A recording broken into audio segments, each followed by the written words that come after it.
Next up is we have the Global Coordinator for TZM Education. It looks to help members of the Zeitgeist movement pass on the message of the fantastic possibilities and potential for a resource-based economy and what that could have for the future.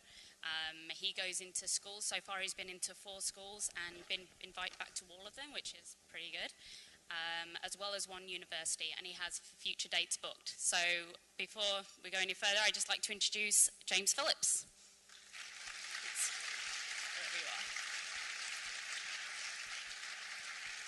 Yes, hello. My name's James Phillips. I'm from the UK chapter. Slightly out of breath from running all the way here. First of all, I'd like to give my sincere thanks to the Vancouver chapter for having me here today. It's a pleasure and an honour to be here. Excuse me. I help coordinate a website called TZM Education. This site's purpose is to help movement members to get the ideas of a resource-based economic model into the education system and to collect the studies and research that validate the educational proposals needed for such a system to come to fruition. Upon coming to the movement, a profound realization hit me when I finally understood our materials. That was the need to influence the educational system at large and the amazing potential this approach could have with regards to the much needed transition into a resource-based economy.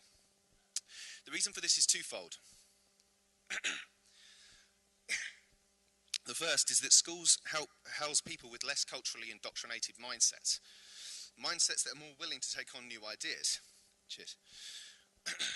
This potential openness a child has towards the notion that they really could radically change the world and make it a better place is not merely to be passed off as simple childish naivety. Children bring new eyes to old problems, and they don't have the same cultural baggage that many adults will have from years of having their aspirations for a better world beaten down. The real problem is, in my view, that many in the adult world have simply forgotten how to view the world through the eyes of a child.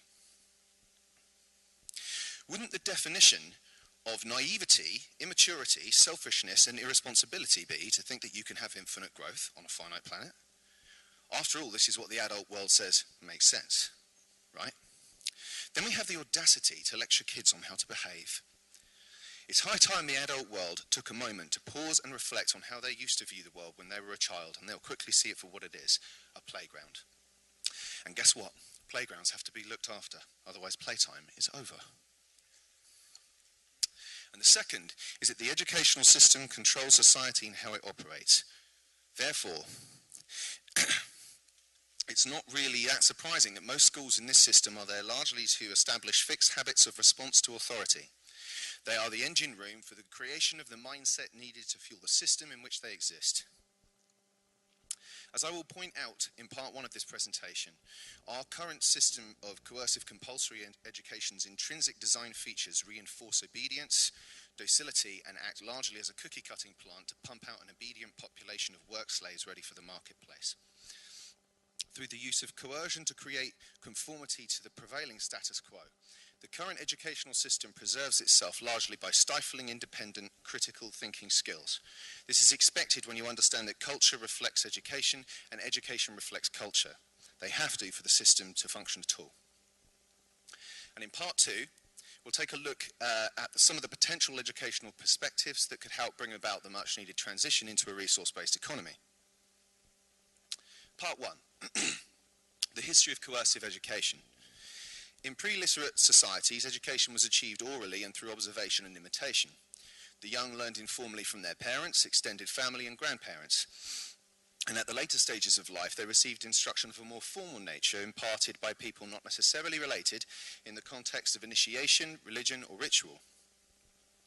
With the development of the reading and writing and eventually the printing press, it became possible for stories, poetry, knowledge, beliefs, and customs to be recorded and passed on to future generations and a wider social demographic. And thus began one of the first major repressions of education, the restriction in the teaching of literacy. For hundreds of years, reading and writing was kept as the privilege of the privileged across nearly all human cultures. The power establishment of monarchs, church and state realized that knowledge was a dangerous liberty to afford the masses under their control, and so they restricted its teachings to the upper echelons of society in order to help preserve their position of dominance in their given culture. Take the example of William Tyndale. He was the first to translate considerable parts of the Bible into English from the direct translation of the Hebrew and Greek texts, and the first to take advantage of the new medium of print, which allowed for its wide distribution. Was he to be thanked for the spreading of the Holy Scripture to the common man by the church leaders of his day? No. This was taken to be a direct challenge to the hegemony of the Roman Catholic Church, and a combination of this defiance against the ruling cardinals and his opposition to King Henry VIII's divorce from his then wife Catherine of Aragon at the time on the grounds of it being unscriptural, led to him being tried for heresy, choked, impaled, and burnt at the stake. So whilst Plato's Republic is widely credited with popularizing the concept of compulsory education in Western intellectual thought, it was not until the time of Martin Luther and the Reformation in 16th century Europe that the first compulsory systems of education were set up.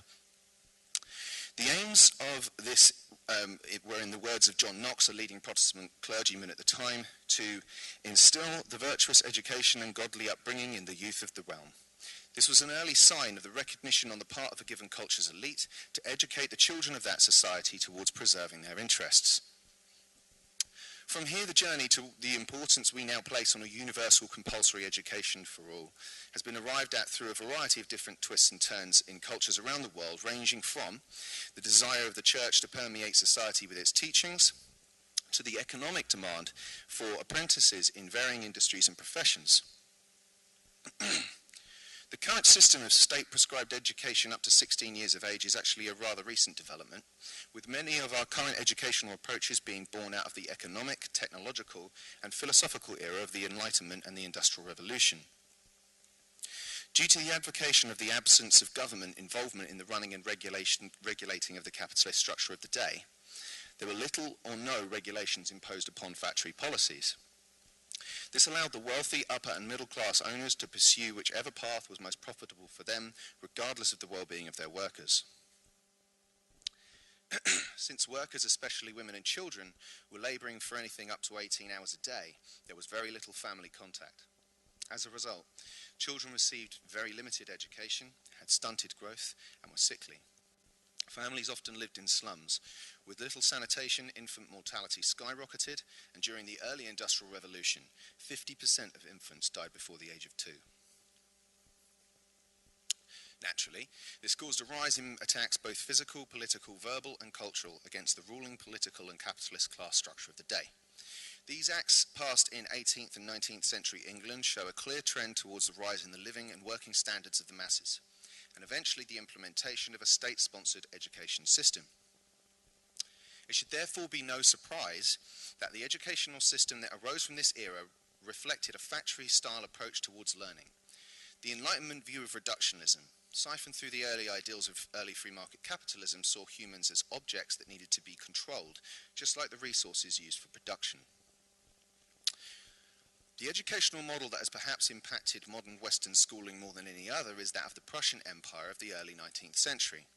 So let's take a quick look at how this came about and what its ruling principles were. The Kingdom of Prussia decided upon their defeat to Napoleon in the Battle of Jena in 1806 that the principal reason for their defeat in the battlefield was the fact that their soldiers were thinking for themselves rather than following orders. Their solution was the implementation of a free state-prescribed 8-year compulsory educational curriculum for all children. The purpose of this system was not only to provide the skills of reading and writing and arithmetic for the purpose of the early industrialized world, but also the need for duty, discipline, respect for authority, and the ability to follow orders. The Prussian system was designed to instill social obedience in its citizens through indoctrination. Every individual had to become convinced in the core of their being that the king was just, always right, and the need for obedience to his rule paramount. As the German philosopher Johann Gottlieb Fichte, who was a key influence in the implementation of this system, once said, "If you want to influence the student at all, you must do more than merely talk to him.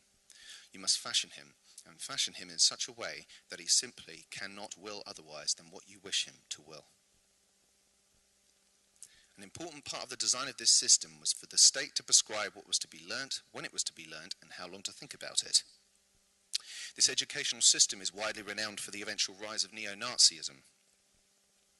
Couple this model in with the illusion of choice given by the concept of democracy, and it's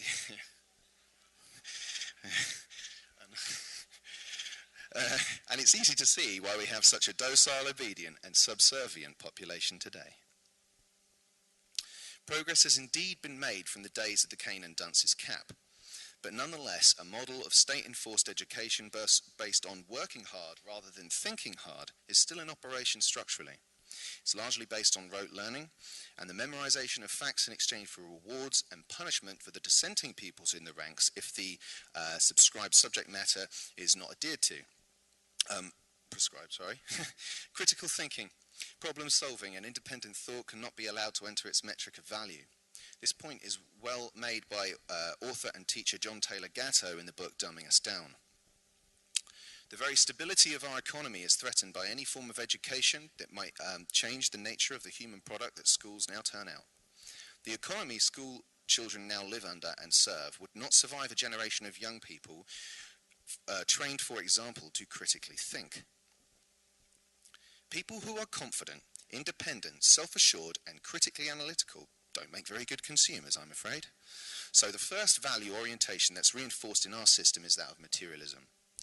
Many studies now show what we've long intuitively suspected.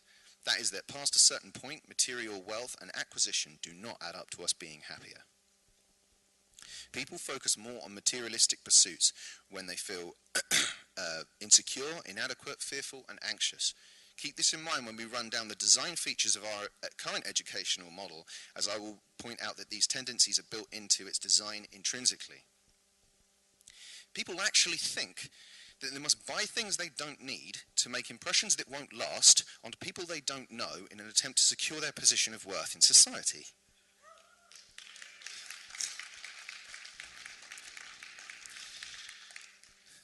Materialism is therefore a rather easy value system to attack, and many will readily admit that it's a foolish value orientation, but they still go out and buy things they don't need out of a culturally reinforced obligation to the prevailing status quo, as well as the obvious and futile attempt to try and fill an emotional need with a temporary materialistic want.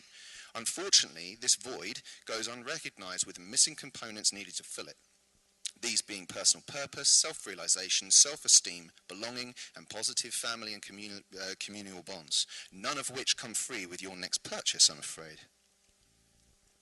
But this is the mind lock that people are stuck in. It defines their belief system through its reinforcement through their culture, and so in turn their worth as a person, despite how despotic it is. Anyone who challenges this precept is ostracized from the herd and marked as a potential threat. It's the same as labeling someone a conspiracy theorist. No need to look at the information objectively, just go with the mainstream view and what authority figures tell you, because after all, why would anybody in authority lie to you? Right?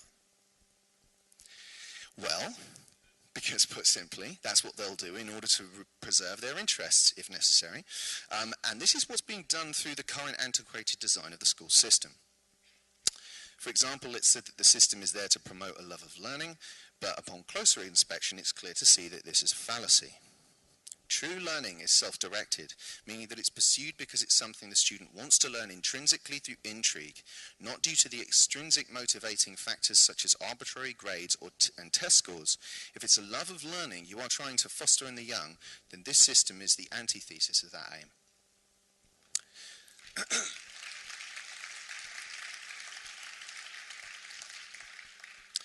The 7 main design features of the coercive educational model are pointed out again in the book Dumbing Us Down. They are confusion, class position, indifference, emotional dependency, intellectual dependency, conditional self-esteem, and surveillance. So, let's go through these attributes briefly, starting with point number 1, confusion. Yes, it was a confusing time, wasn't it? This is instilled through the seemingly unrelated relationship of subjects to each other and the natural world. This is why the question, why will memorizing this information be useful to me later on in life, is so often asked by pupils in school. The real answer is that in a streamlined job market, it probably won't be. School is about completing tasks on time and to the required standard set out by those in command, just like the world of work. Point 2, class position. This is imposed through merits, demerits, grades, praise and punishment to divide and rule the class. Divide and rule. Where have I heard that before? The lower the grade, the more contempt there is for the person from his peers and parents and authority figures. The competitive classroom model brings the conditioning process of the world of work into play by reinforcing the notion that you must climb upon others in order to receive reward from authoritarian figures, and this is achieved by pleasing those in that position of authority. Point 3, indifference. Indifference is another needed attribute of this educational system. You must show your enthusiasm for a given topic and respond in the subscribed way for authoritarian favour, even if you find the subject and the way it's being taught uninspiring and dull. This is perfect for the world of work, because even if you hate your job, you still need to pretend that it's the best and most amazing thing that's ever happened to you. Who knows, if you're a really good boy or girl and show us how interested you are in the meaningless, boring and most likely pointless tasks set out for you, then we may just give you some more debt slip tokens in next month's goodie bag, or a nice little word title in front of your name. Lucky you. Another way of instilling this attribute of indifference is by the ringing of bells. This is a classic operant conditioning technique, signifying a break in concentration of the student. Promotes the subconscious idea that no task is worth thinking too deeply about, and that when the boss says it's time to move along to the next workstation, well, it's time to move along to the next workstation. Like the memory hole in 1984, the ringing of bells serves to destroy both past and future, making every interval of time, just like the last, helping to reinforce a state of permanence in the very fabric of the reality prescribed by Big Brother. Point 4. Emotional dependency. Through the mechanism of punishment and reward, it's easy to make sure that self-esteem is dependent upon whether that person in the position of authority says you can feel that way about your actions. It's easy to see how this one-size-fits-all educational system is not designed to do anything other than reinforce uniformity and obedience to the prevailing status quo. Point 5. Intellectual dependency. Good students wait for the teacher to tell them what the truth is. The prescribed curriculum is all that's relevant, so we must wait for those in the positions of authority who possess the relevant knowledge and information to deliver it to us on a spoon. Deviation onto a chosen path of interest is prohibited. Point 6. Conditional self-esteem. People must be told what they are worth by those in the know. They are allowed to feel good about themselves when they're told they can. This is further perpetuated by the imposition of grades and mandatory standardized test scores being sent home, so that the shame and pride aspect can be reinforced yet again by more authoritarian figures in the form of a child's parents. The system, as pointed out earlier, could simply not take an influx of self-evaluating, confident, objective, critically thinking and emotionally stable people. And finally, point 7, surveillance. Lack of privacy is another necessary attribute to reinforce in a system of dictatorial control. Class changeover lasts close to 300 seconds to limit promiscuous fraternization. Children are encouraged to snitch on each other so that Big Brother can remain informed of the behaviour of its minions at all times. Of course, the domineering force of the state can't end at home time. It must be continued on with a second shift in the evening called homework. Heaven forbid that simple family time or an individually led-based learning process free from state command and control should take place. And just in case you do get any funny ideas, then we have television, with its corporate-owned advertising agenda to perpetuate the values, emotions and set patterns of behaviour required for the mindless obedience and consumption awaiting you in adult life. It's important to note that there are many well-intentioned and good teachers out there. Many of them feel the same way about this system, and they are often under immense pressure to turn out good results.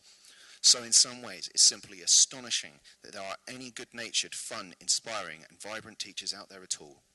Unfortunately for them, it's like trying to pedal a bike uphill with no wheels. The structure itself is flawed. So what do we do about this despotic educational design? How will we change it, and what will our new educational imperatives be?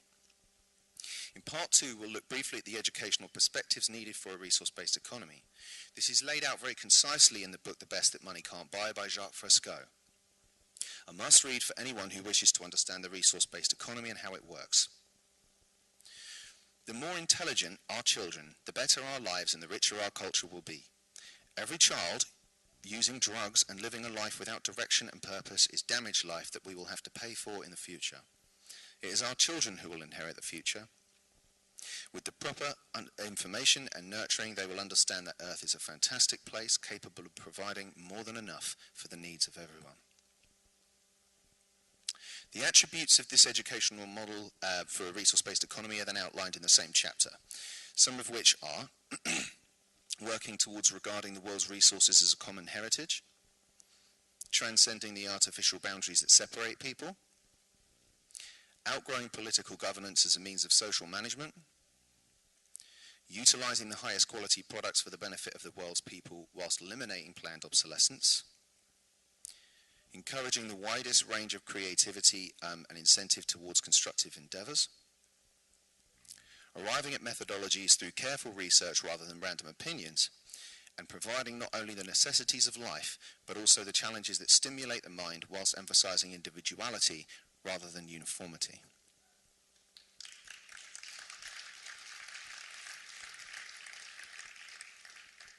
Some of these points could well sound strange and be taken out of context without a detailed understanding of what resource-based economy is, so I'd encourage you to take a look at these in greater detail if needs be. It's worth noting, however, that no one will be forced to accept this system. You either see the merits and potentials of such a direction and constructively apply yourself towards promoting the underlying understanding of the synergistic relationship between ourselves, our surrounding environment, and the need to solve the root causes of problems in an objective manner, or you don't. Using force does not change perceptions, proof does. For these 19 attributes in such an educational perspective to come to fruition, people must understand the merits of collaboration, empathy, learning, and the need for the alignment of ourselves and our social system towards the needs, to our needs, rather, and the emergent nature of reality, or I'm afraid we are simply setting the stage for our own destruction. It's imperative to understand that it's a train of thought that leads to all manifestations of human structures, ideals, understandings, beliefs, and behavior. Therefore, comprehending and cultivating the educational imperatives and values required for this train of thought is itself the system's integrity. Without this, quite simply, there is no resource-based economy. If children are encouraged to question illegitimate authority, be inquisitive, and go beyond previous social contrivances and conventions, then they can and they will. The educational environment does not simply end when you leave school. The human brain is constantly receiving information and filtering it to help us understand the surrounding environment and the required interaction needed for our prosperity and survival within it. It's what makes us so adaptable to changing circumstances. The environment must reinforce the behavior and practice of operations you would like to see in every sense of the word. I'm afraid that you cannot have a competitive, scarcity-preserving, profit-based system of operation for your survival and then try to teach children to go out into the world and be nice and share. The two are diametrically opposed. In an emergent society, a new cultural perspective will be needed to be reinforced that will require our children to push the boundaries of convention and overcome our failings, not perpetuate them. This is why, through approaching the school system directly, that we as a movement can effect the necessary change. There are many interesting and creative ways of doing this. You could play collaborative games and sustainable thought exercises for the younger age ranges. You could present new and more efficient technologies such as hydroponics, maglev trains, systems, nanotech and alike that will help to open slightly older minds to the marvellous and unlimited potential the future could hold. Or you could talk at higher school levels and universities about a resource-based economic model explicitly. This is one of the principal aims of TZM education, to share and provide ideas and materials in order to help members to go into educational institutions and talk about these ideas with students, parents and teachers. Best of all, we're not alone. There are many forward-thinking models of education adopting new approaches towards learning now. Whilst these educational systems are not entirely those of a resource-based economy, some, including Rudolf Steiner schools, the democratic school system, homeschooling, the Montessori school, and even whole countries like Finland are heading in the right direction. Whether it's science, maths or reading, Finland regularly comes out on top in all internationally comparative tests and has no failing schools. Importantly, it also scores highly in levels of child happiness too. Does it do this by a draconian, top-down, authoritarian management of education? No, quite the opposite actually. Children start school later at the age of 7 to build excitement and strong familial bonds. The school day is broken up with far more regular intervals for unmonitored play, helping to build trust between the teachers and children. Teachers are held in the highest regard and they are highly educated. There are often 3 teachers to a class in order to help struggling children. Teachers are called by their first names and they stay with the children from ages 7 to 13, helping to build an understanding and relationship with the child and their parents. Class learning is a collaborative effort rather than a competitive one, and the same is true between schools as there are no school league tables in Finland. Because Finland has no failing schools, there are subsequently very few private schools, and any that do exist are state-funded. There are very few tests, instead choosing to base academic ability on assessment, and there is virtually no homework, and they are better for it.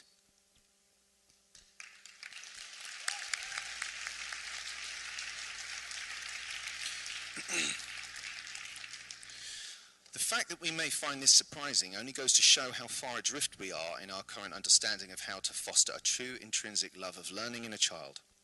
I expand upon this point in greater detail in last year's TZM Education presentation in London, so I'd encourage you to go to the site and give it a watch, but needless to say that learning is not something that needs to be forced, but instead it needs to be made interesting, fun, and focused on the positive development and needs of the child, in turn helping them to become happy, empathic, critically thinking, thriving members of society. This was supposed to come up when I clicked the slide.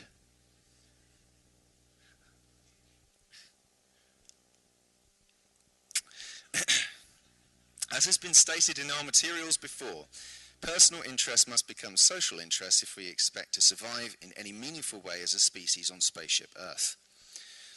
In this sense, people would become the currency. The next person you meet in a resource-based economy could be a member of a team for research into new medicine, transport systems, or food distribution. To hurt them would be quite literally to hurt yourself. In our current system, the parallel would be to take a $20 bill like this and tear it in half.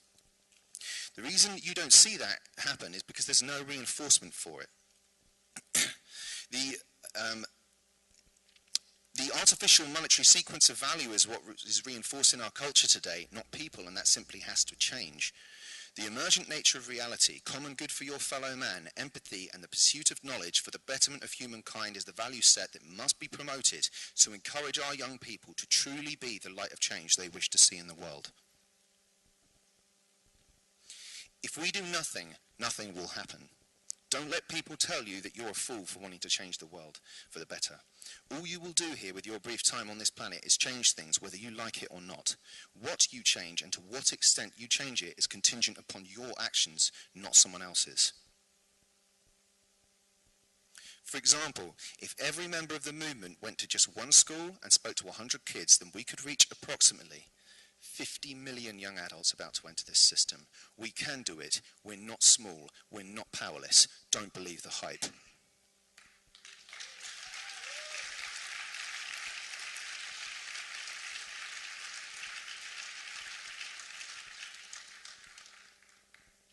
Because quite frankly,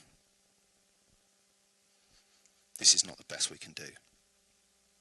And I, for one, will not stand for it. I will not allow my children to grow up in a world that thinks that a system that lets billions starve whilst a few prosper is the best we can do. For a species that's capable of so much, we are failing in all the areas it really matters the most, and for no other reason than an outdated game we created thousands of years ago called money.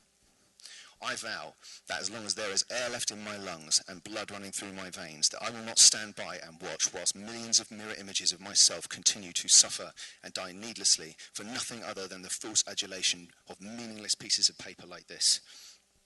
It only has the value that we place in it, and I, for one, personally think that this shit has got to go.